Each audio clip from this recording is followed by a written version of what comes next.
তারাবি নামাজের 4 রাকাত পর পর একটি দোয়া পড়ার প্রচলন রয়েছে, তবে এই দোয়া ছাড়াও যে কোনো দোয়া পড়া যাবে।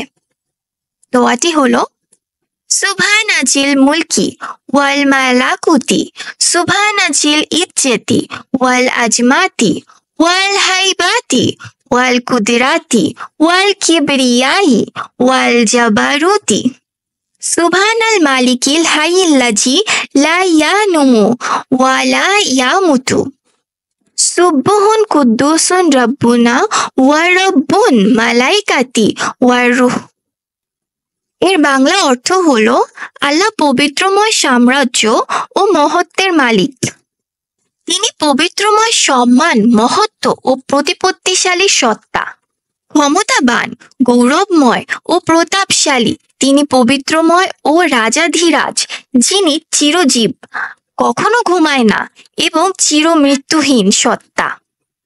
তিনি পবিত্রময় ও বরকতময়, আমাদের প্রতিপালক, ফেরেশতাকুল এবং জিবরাইল আলাইহিসসালামের প্রতিপালক।